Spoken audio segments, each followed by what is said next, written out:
What makes a good politician? Policies, yes. Oratory, yes. But what about looks?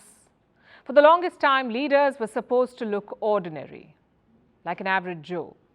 But that's not the case anymore. Today's politicians are splurging on hair and makeup, and the bills are eye-wateringly big. Germany has released some numbers.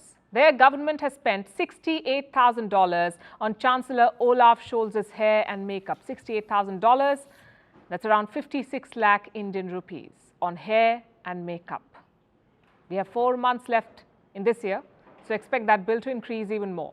Now, hair and makeup is just one part of it. The total expenditure is much higher, around $1.6 million in 2022. Imagine that, $1.6 million for makeup, hairdressers and photographers. Now, before you ask, this is for the entire German government, not just Olaf Scholz. But still, it's a big number. Even Angela Merkel's makeup bill is borne by the government. She retired from politics in 2021. Since then, guess how much money Germany has spent on her makeup? Around $60,000. Private events, public events, it doesn't matter. The German government picked up the tab. What do the people make of this? The German Taxpayers Association has criticized the bills. They said it should be at a bare minimum, and yet nothing has changed. In fact, the bills are rising even more. The German government's makeup bill was 80% higher in 2022, 80% higher in 2022 compared to 2021. And Germany is not alone in this trend. World leaders apparently love their makeup. French President Emmanuel Macron is one example. He was elected to office in 2017. In the first 3 months, listen to this, he spent $30,000 on his makeup. That's around 19 lakh rupees in 3 months. So the next time you see Macron's youthful, wrinkle-free face, remember this, it costs $30,000. The whole thing triggered a backlash. Macron ended up promising to cut his makeup budget. His predecessor spent even more. That's François Hollande. He used to pay his hairdresser $10,000 per month. It's bad enough for most people. Even worse if you're a socialist leader. Donald Trump did something similar. He spent around $10,000 for makeup for his inauguration. But I must say, Trump got a better deal. He got makeup for himself and 20 of his aides. Ireland too had a makeup-savvy leader, Bertie Ahern.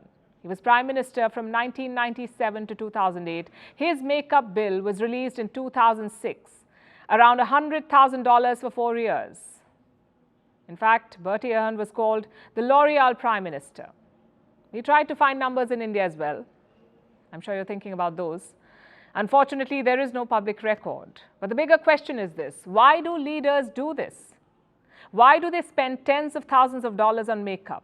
I'm sure the reasons are different for everyone, but press coverage is a common one. You have high-definition cameras following you. They can capture everything, a wrinkle on your face, a strand of gray hair, a pimple, all of it. So makeup is the only way to appear perfect, to look youthful on television. If you don't, the cameras will spot it. Look at what happened with Joe Biden earlier this year.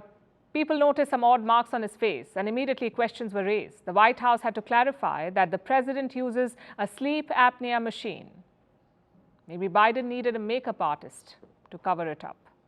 And let's be clear here, makeup is not the problem. People are free to use cosmetic products or employ hairdressers. It's their choice. The problem is, who pays for it? It's one thing to pay for a leader's motorcade or housing. It's another to pay for their makeup, especially when the bills are so high. In the US, women spend around $15,000 on makeup. That's over a lifetime. $15,000. In Indian money, it's around 12 lakh rupees. But some world leaders are spending as much in months. So clearly, it is excessive.